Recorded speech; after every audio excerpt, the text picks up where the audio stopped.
Hi friends, ఈరోజు special వచ్చేసి ఈ పేస్ట్తో మనం కారపన్నం అయితే చేస్తున్నాము. తాలింపన్నం సూపర్గా ఉండిద్దండి. ఇది వచ్చేసి సూపర్ మార్కెట్లో దొరికిద్ది.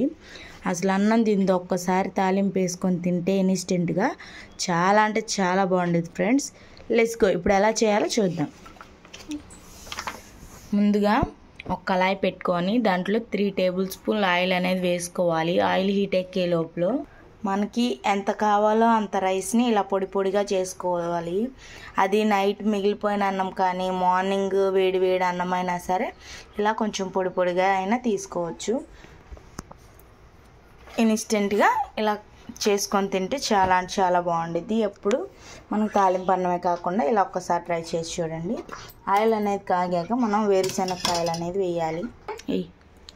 శనగిత్తనాలు అనేది మా పాపతో వేపిస్తున్నాను, తను వంట చేస్తా అంటే. సో పల్లీలు అనేది వేసేసింది. ఇప్పుడు దీన్ని కలదిప్పాలి. వాటిని కలదిప్పుతుంది. కొద్దిగా అవి ఫ్రై అయ్యేదా కొంచెం కలదిప్పాలి. కొద్దిగా పోపు దినుసులు అనేది వేసేద్దాం. వేయరా. ఇప్పుడు వీటన్నిటిని కలిసే విధంగా తిప్పుకోవాలండి.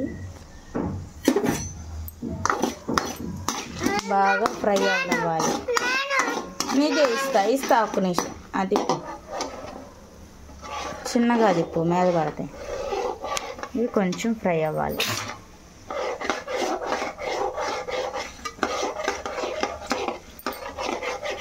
ఇప్పుడు అవి ఫ్రై అయిపోయాయి. ఈ పేస్ట్ అనేది రైస్ని పట్టి తీసుకోవాలి. ఇక్కడ వెనకాల రాస్తారు ఎంత రైస్కి ఎంత తీసుకోవాలో.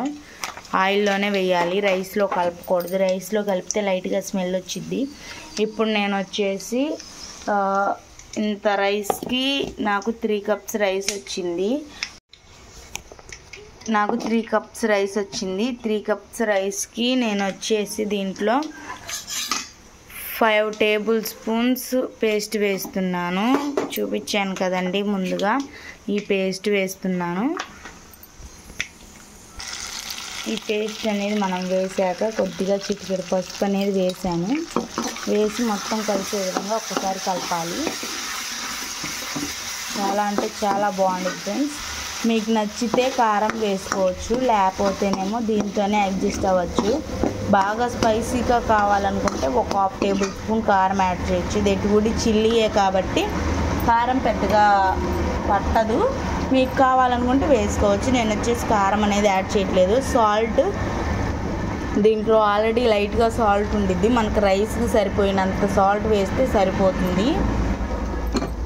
మరీ ఎక్కువ వేసుకొని ఉప్పు కసం అయితే తినలేమండి.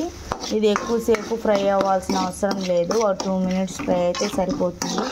ఇప్పుడు ఇది మొత్తం కలిసింది కదండి. ఇప్పుడు ఆ రైస్ అనేది మొత్తం దీంట్లో యాడ్ చేయాలి. రైస్ అనేది వేసాం కదా, మొత్తం కలదిప్పాలి. చాలా అంటే చాలా బాగుంటుంది ఫ్రెండ్స్. దీంట్లో ఆనియన్స్, పచ్చిమిరపకాయలు అన్నీ వేసుకోవచ్చు.